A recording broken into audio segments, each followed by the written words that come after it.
Selamat datang ke TPS, salurkan aspirasi. Langsung umum bebas rahasia, jujur dan terdaftar di dalam DPT dan memang warga kampung kita harus datang nanti jam 12 siang dengan membawa KTP atau identitas lain yang menunjukkan dia memang orang kampung kita. Bisa dimengerti untuk masalah pemilih ini? Ya. Nanti kita itu absensi kehadiran juga ada 3 macam. Pilih diwajibkan sekali nyoblos. Udah, itu dia. Terus lihat C6-nya, cocokkan dengan DPT. Oh, udah cocok. Di DPT langsung terus dicontek untuk memudahkan kita juga. Dipisah, jangan lupa dipisah antara laki-laki dan perempuan. Ini bukan pisah orang, pisah C6-nya. Memudahkan nanti dalam perhitungan suara. Itu dia. Jadi untuk yang di KPPS 4 dan 5, setelah dicek C6, dicek jari-jari pemilih, tulis ke dalam absen dan suruh tanda tangan pemilihnya. Kalau dulu bisa kita teken sendiri, sekarang nggak bisa lagi. Pemilih yang harus teken. Kalau dulu nggak ada teken-teken absen, sekarang udah ada teken absen. Jadi pemilih datang bawa C6, kita cek nama udah sesuai dengan di DPT, cek di DPT berarti dia datang, tulis lagi kayak mana disuruh di absen, ada nomor urut, nomor DPT, nama, NIK dan sebagainya, tanda tangan pemilihnya, baru suruh duduk di tempat pemilih, nanti tunggu dipanggil oleh ketua KPPS untuk memilih. Nah, itu tugas KPPS 4 dan 5. Dan tolong KPPS 4 dan 5 dipisah terus C6 antara laki-laki dan perempuan. Biar memudah kerja nanti, karena itu laki-laki dan perempuan untuk penentuannya di perhitungan suara. Karena kalau kita nanti gabung, kita nggak tahu, kadang nama perempuan udah kayak nama laki-laki, nama laki-laki udah kayak nama perempuan, kita nggak tahu yang mana perempuan yang mana laki-laki. Nah, selanjutnya KPPS 6, ini yang paling penting. Ini yang berada di dekat tong suara. KPPS 6 tugasnya menuntun pemilih untuk memasukkan surat suara ke dalam tong yang benar. Kita ada 5 jenis pemilihan, ada 5 surat suara, warna surat suara yang berbeda. Untuk presiden warna abu-abu, untuk DPR RI warna kuning, untuk DPD warna merah, untuk DPRA warna biru, untuk DPRK warna hijau. Nah, ini KPPS 6 nanti bukan pegang surat suara orang dia yang masukin, tapi dia cuma bantu pemilih. Bu, warna biru di sini. Abu, warna biru di sini. Abu, nepelok warna abu-abu lampungnya.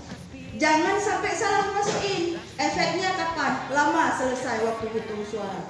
Karena yang kita buka satu-satu tong, nggak kita buka semua tong nanti. Bisa dipahami? Ya. Kalau ada pemilih, ala kapelok edule awak pak, itu kok mendung tong suara. Jangan mau.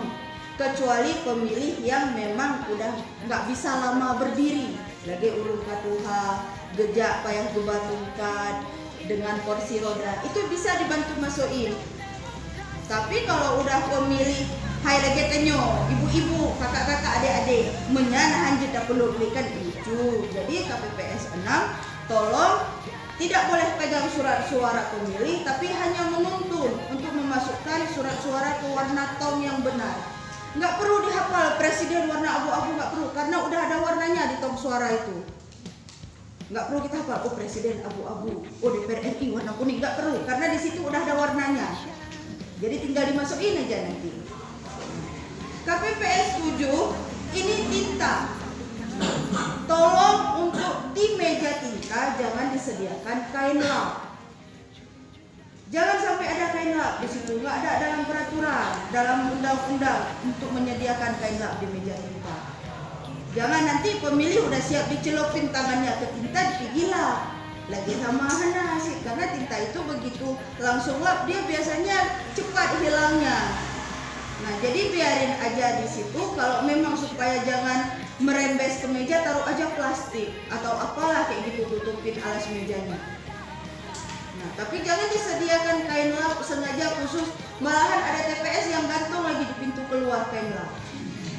Lagi tanya jak bak warung dan talak baju hina. Nah, itu jangan sampai ada kejadian kayak gitu. Nah, itu kurang lebih tugas KPPS pada saat pemungutan suara. Selanjutnya saksi. Nah, saksi ini dia terbagi ke dalam 3 kategori. Yang pertama saksi untuk presiden. Saksi untuk presiden ini saksi dari pasangan calon, bukan saksi dari partai yang mendukung. Yang perlu diingat, saksi untuk pasangan presiden dan wakil presiden itu saksi pasangan calon, bukan saksi dari partai yang mendukung pasangan calon tersebut. Jadi kalau kita presiden ada 2 pasang, berarti saksinya 2 orang dari pasangan calon tersebut. Nah, selanjutnya saksi untuk DPD. Ini saksi calon. Nah, mereka berdiri sendiri, perseorangan naik, jadi saksi calon. Nah, untuk DPR RI, DPRA dan DPRK ini saksi partai, bukan saksi calon. Untuk partai nasional itu satu saksi merangkap 3 tingkatan. Jadi nggak perlu rame-rame kali saksi di dalam itu. Satu saksi untuk 3 tingkatan. Misalnya kita sebut aja nama partai, sebenarnya nggak boleh nih, cuman untuk memudahkan. Itu dia satu saksi merangkap untuk DPR RI, DPRA dan DPRK. Nah, satu saksi untuk 3 tingkatan tadi. Tapi kalau dia partai lokal, 2 dia satu saksi untuk DPRA dan DPRK. Nah, bisa dimengerti pemungutan suara masih sama kayak lama. Yang mau saya bilang lagi ini untuk pas perhitungan suara. Oh iya, pas perhitungan suara itu kan ada C1 plano yang besar-besar itu. Nah, itu semuanya nanti setelah selesai dihitung, semuanya masuk ke dalam tong suara presiden. Kalau dulu dimasukkan sesuai tongnya masing-masing, C1 plano yang besar itu dimasukkan ke dalam tong presiden. Dari mulai presiden, DPR RI, DPD, DPRA, DPRK, yang besar-besar yang udah kita hitung itu tadi, semuanya dimasukkan ke dalam tong presiden. Absen yang udah diisi itu masuk tong presiden. C6 yang udah dikembalikan ke pemilih ke kita itu masuk dalam tong presiden. Nah, kalau dulu masing-masing tong, kalau sekarang semuanya masuk ke dalam tong presiden. Nah, form C itu ini yang berat KPPS sebenarnya salin form C. Nah, form C itu kita isi sesuai dengan jumlah saksi yang datang. Dan yang wajib kita isi itu ada 5 salinan. Nah, yang pertama untuk KIP. KIP itu dia berhologram. Dia form C itu bentuknya seperti ini. Nah, kurang lebih kayak gini. Nanti dia ada beberapa lembar. Ini punya simulasi. Nah, yang berhologram itu dia kayak ada stiker di sudut kanannya. Mungkin KPPS yang lama udah tahu kayak mana itu bentuk hologram. Dia kayak stiker bulat, ube penggring di mordona, kayak gitulah bentuknya. Nah, kurang lebih. Nah, itu dimasukkan ke dalam amplopnya. Ada amplopnya. Amplop sampul model C berhologram. Itu diberikan ke KIP melalui PPS. Nah, selanjutnya salinan kedua untuk PPK. Yang ketiga untuk PPS. Yang keempat untuk arsip KPPS, yang kelima untuk PTPS, keenam, ketujuh itu sesuaikan dengan jumlah saksi yang datang. Kalau presiden ada 2 calon berarti 7 rangkap yang kita buat. Kalau partai peserta DPRA, DPR RI, DPRK bisa jadi ada 38 partai. Kalau ada yang datang itu 38 saksi berarti 38 kali tambah 5 41 rangkap yang kita buat. Nah, kalau DPD ada berapa calon tuh misalnya? Ada sekitar 20 calon, 20 saksi yang datang, berarti 20 tambah 5 25 rangkap yang kita buat. Tapi biasanya gak rame yang datang saksi. Palingan yang penting yang memang biasanya kemungkinan nggak rame lah, palingan satu desa, palingan untuk DPRA, DPRI, DPRK paling rame 10 orang itu udah rame kali biasanya. Dan yang perlu diingat, ini dia setiap halaman ini ada tanda tangan. Bisa dilihat di form C untuk DPR, DPRA, DPRK yang banyak-banyak halaman.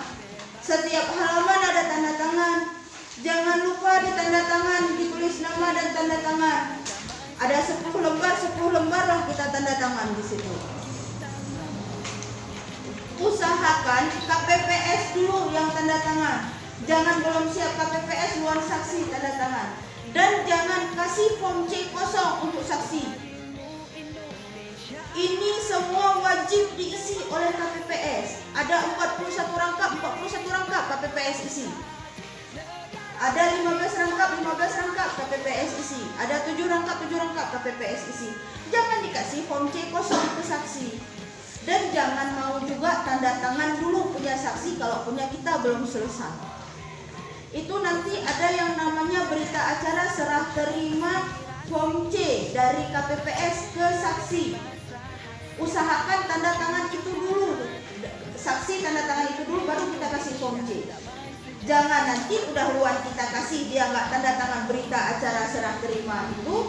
Jika diwo dan Yohana mempat tanda tangan, singo na uring lake long baru belum loncok. Sah dia minta lagi sama kita karena di berita acara serah terima dia belum tanda tangan. Padahal dia kemarin udah ambil. Nah, jadi usahakan saksi nanti tanda tangan dulu berita acara serah terima. Setelah ditanda tangan berita acara serah terima, baru kasih saksi form C. Bisa dimengerti? Ini KPPS tanda tangan dulu semuanya. Siapa yang nulis ini teken terus punya dia sendiri. Dan jangan lupa tulis nama kawan-kawannya. Jangan nanti kawannya lama pula. Jadi kawannya tinggal tanda tangan aja nanti. Jadi kan nanti kita udah tahu nih nama-nama KPPS siapa, nama saksi yang datang siapa. Tulis terus namanya. Jadi untuk mempersingkat waktu mereka tanda tangan. Usahakan KPPS dulu semua yang tanda tangan, baru saksi yang tanda tangan. Dan para KPPS yang lain ini jangan dulu mau terima form dari saksi. Mereka nanti ada formnya sendiri juga. Hai katakan ya kalau mengkarat ya Allah. Jangan mau. Selama kita belum tutup itu surat, belum tutup tempat pemungutan suara, saksi kita masih nulis ini saksi datang suruh teken punya dia, jangan mau teken. Ini selesai dulu semua kita beres-beres dulu mau pulang, udah saksi udah tanda tangan, kecuali saksi udah tanda tangan berkas serah terima acara itu tadi. Berita acara serah terima udah dia teken, dia udah pegang punya dia yang dari kita, baru kita teken punya dia. Tapi kalau kerjaan kita belum siap dia mau teken, itu nggak boleh. Kalau dia benar, hai teken aja udah lo makarat ya wo mana masalah. Seperti itulah kurang lebih. Itu biasanya bisa dikondisikan lagi nanti bagaimana dengan pemilu. Nah, itu nanti kalau memang ada kejadian keselip surat suara. Nah, ini saran dari saya, masukkan aja. Begitu kita tahu, oh misalnya yang pengguna hak pilih ada 200 dari DPT yang datang semuanya termasuk pemilih bawa KTP ada 250. Seharusnya dalam isi tong suara kan 250. Begitu kita cek satu kurang dari 250, buka aja dulu cok. Yuk ini 250. Mungkin tidak antara 245 yang salah masuk itu tadi ada punya tong suara lain. Langsung masukin ke tong suara sesuai dulu. Buka satu tong. Ini ke presiden dulu kita buka. Pas kita buka presiden dari 250 tadi yang seharusnya isi surat suara 250 cuma ada 248. Mak dua lagi kemana nih? Pas begitu kita susun surat suara rupanya karo atau DPR RI kena. Langsung cok peluk aja dalam tong suara DPR RI. Nah, terus masukin lagi ke dalam tong suara. Kalau surat suaranya itu udah betul, berarti kan udah kurang 3 yang punya presiden. Masukin dulu dalam tong suaranya. Tutup lagi dulu, buka tong suara yang lain. Jadi kita membuka dulu tong suara, kita cek dulu isinya untuk memudahkan kalau ada kejadian terselip itu tadi. Kita buka tong suara satu-satu, kita cek dulu isinya. Pada saat perhitungan nanti, buka dulu presiden. Oh, udah lengkap presiden. Kita buka dulu DPD, tapi jangan dulu lakukan perhitungan. Kita cek aja kelengkapan isi surat suara. Takutnya apa? Kalau nanti langsung kita tulis, padahal kita tahu itu kurang, berpengaruh kapan? Waktu udah kita tulis semua harus kita perbaiki lagi. Nah, di sini 248, di sana udah 252. Jadi cek aja dulu semuanya, udah betul baru buka tong suara presiden. Buka tong suara presiden, udah kita susun lagi, buka satu-satu. Kalau dulu kita bilangnya PA nomor 1 sah, nggak boleh lagi sekarang. Kalau untuk presiden, paslon 1 sah, paslon 2 sah, paslon 1 tidak sah, paslon 2 tidak sah. Seperti itu, tidak boleh, tidak dibenarkan menyebut Jokowi sah, Prabowo sah, nggak boleh. Harus sebut nomor urut untuk presiden. Untuk DPD sesuai dengan nomor urutnya. Calon 1 sah, nggak boleh kita sebut Haji Umar sah. Rafli sah, nggak boleh. Sebutkan nomor urutnya. Calon 1 sah, calon 2 sah, atau calon 1 tidak sah, calon 2 tidak sah. Untuk DPR RI, DPR A, dan DPR K, sebutkan nomor urut partai dan nomor urut calon. Misalnya, partai 1 sah, itu berarti suaranya untuk partai. Partai 1 calon 1 sah, itu untuk partai nomor 1 calon yang di nomor 1.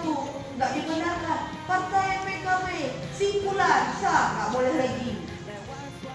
Harus sebutkan nomor urut semuanya.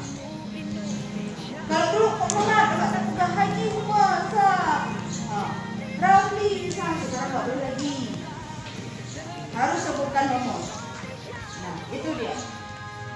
Nah, setelah nanti dibuka surat suaranya disebut, langsung dilipat disusun lagi, langsung dimasukkan, langsung dipisah surat suara sah dan tidak sah. Jangan digabung lagi karena amplopnya berbeda.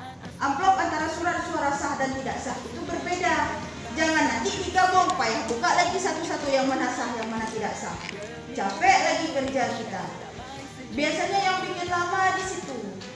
Perkara menjampu kuno. Jadi usahakan asing-asing terus. Kalau ketua lupa, anggota yang ingatkan. Itu dia. Nah, sekarang suara sah yang dulu suara yang dianggap tidak sah, sekarang jadi suara sah. Bisa kita lihat, coba buka modul tanda coblos sah dan tidak sah pada surat suara.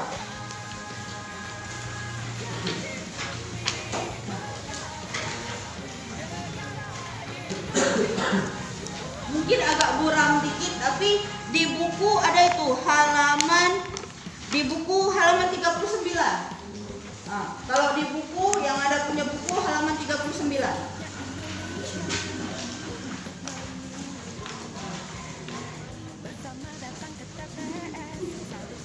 Kalau dulu di surat suara coblos lebih dari sekali dianggap tidak sah.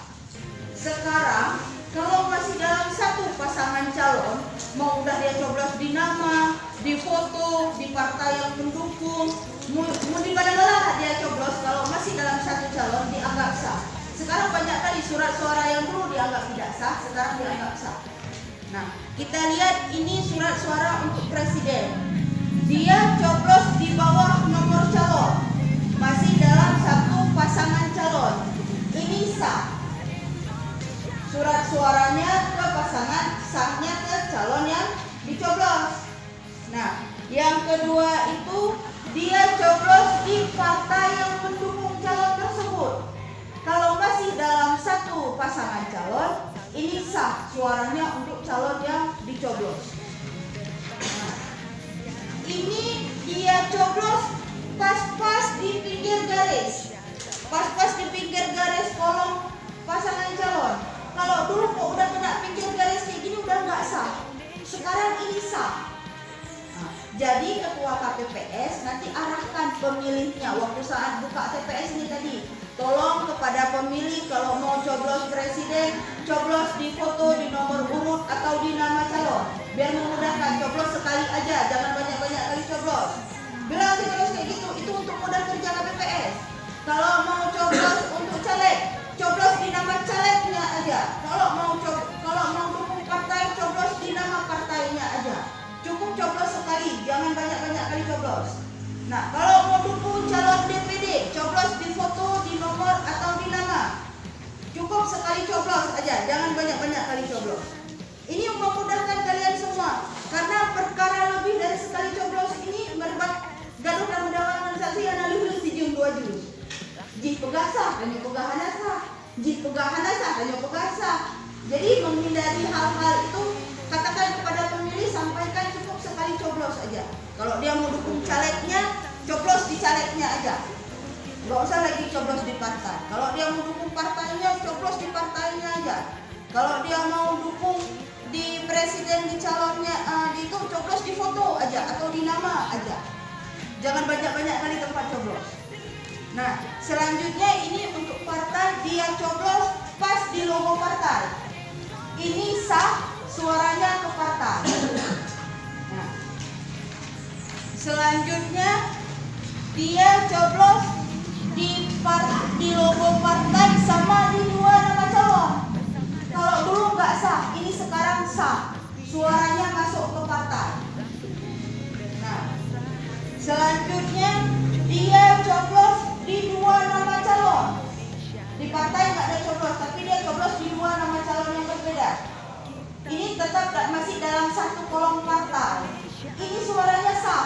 Kalau dulu nggak sah, ini sah, suaranya masuk ke partai. Sekarang partai banyak kali suara. Kalau coblos lebih dari sekali itu semua masuk ke partai. Ya.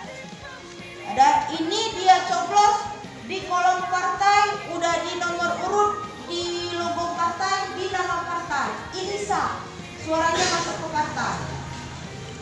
Selanjutnya dia coblos di tempat kosong, kan nggak semuanya penuh tuh ada nama caleg. Nah, ini sah juga, suaranya masuk ke partai. Nah, ini nggak semua PTPS dan nggak semua saksi tahu tentang hal ini. Jadi ini tugas nanti ketua KPPS-nya, bawa aja buku panduan ke dalam TPS. Mendawan ini ada buka buku maju. Nah, selanjutnya dia coblos di pas-pas garis. Ini. Jadi nanti kasih tahu sama pemilihnya, jangan iseng kali coblos di garis. Ini biasa anak muda.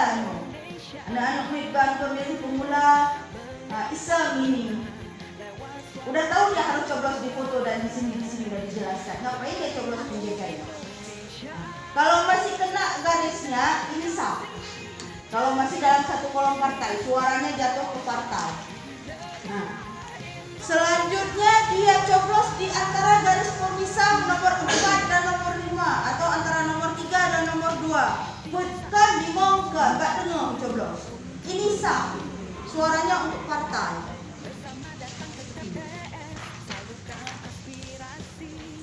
Selanjutnya dia coblos di tempat caleg yang nggak ada nama. Ini sah, suaranya untuk partai. Ya, iseng kali ini biasa nih kan pemilih biasa menyuruh Tuhan mungkin lagi kayaknya sih memang kedepu. Malahan kebakar tuh lo dalam TPS. Lo pergi ke pemilih sinyo yang menyuruh Tuhan. Nyo anak muda yang sering nak bubut lagi nyo ikut hek KPPS.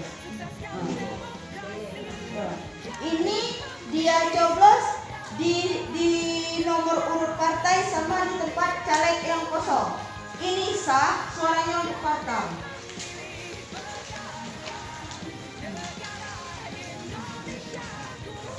Ini ada ini kita partai yang nggak ada calegnya. Dia coblos di logo partai. Ini sah, suaranya masuk ke partai. Selanjutnya dia coblos di satu nama calon, di pas di nomor urut dia coblos. Ini sah, suaranya untuk calon. Jadi nanti kasih tahu ke pemilihnya, kalau memang mau coblos calon aja yang dicoblos, jangan banyak-banyak kali dia coblos. Selanjutnya dia coblos di logo partai dan di nama satu calon. Ini sah, suaranya untuk calon. Kalau dia coblos di partai sekali, di satu calon sekali, satu calon itu sah, Kalau udah dua calon yang berbeda masih dalam satu partai itu sah, tapi untuk partai. Nah, jadi ini untuk calon, sekali partai satu calon, ini sah untuk calonnya. Selanjutnya dia coblos di pinggir garis lagi, pinggir garis dekat nomor urut satu calon, ini sah untuk calonnya. Kalau masih dalam kolom satu calon berarti suaranya untuk calon. Nah, selanjutnya ini ada setelah dilakukan verifikasi ada caleg yang memenuhi syarat dan caleg tidak memenuhi syarat. Yang tidak memenuhi syarat itu yang sudah meninggal, yang terlibat pidana baru-baru ini. Tapi untuk perlak itu nggak ada. Untuk perlak ini nggak ada. Misalnya yang dimaksud di sini calon memenuhi syarat ini dia satu coblos di calon tidak memenuhi syarat yang sudah meninggal itu, dia coblos lagi di calon yang masih hidup. Nah, ini suaranya sah, masuk ke calon yang masih hidup. Nah, tapi untuk perlak nggak ada ini. Calon tidak memenuhi syarat nggak ada untuk perlak, semuanya calonnya memenuhi syarat. Selanjutnya udah dia coblos di nomor urut, dia coblos di nama calon. Nah, ini sah, suaranya untuk calon. Selanjutnya dia coblos di tempat kosong yang paling bawah untuk daftar nama partai sama nama satu calon. Nah, ini sah, suaranya untuk calon. Nah, ini untuk DPD yang bawah mungkin agak kurang. Ini dia coblos pas-pas di nama calon. Untuk DPD ini sah, suaranya untuk calon yang dicoblos. Nah, ini dia coblos dua kali untuk DPD, di foto dan di nama calon. Ini sah untuk calon yang bersangkutan. Nah, ini yang bawah mungkin agak kurang terang. Ini dia coblos pas-pas di pinggir garis. Kalau masih dalam satu calon, ini sah, suaranya untuk calon. Nah, selanjutnya ini contoh surat suara tidak sah. Dia mencoblos lebih dari sekali di dua partai atau dua calon yang berbeda, beda partai untuk DPR RI, DPRA dan DPRK. Nih, di partai Mentimun dia coblos, di partai Kiwi dia coblos. Ini tidak sah yang kayak gini. Kita memilih untuk Indonesia, menggapai cita lewat suara kita. Bagimu Indonesia, sukseskan demokrasi, jadi pemilih berdaulat, negara Indonesia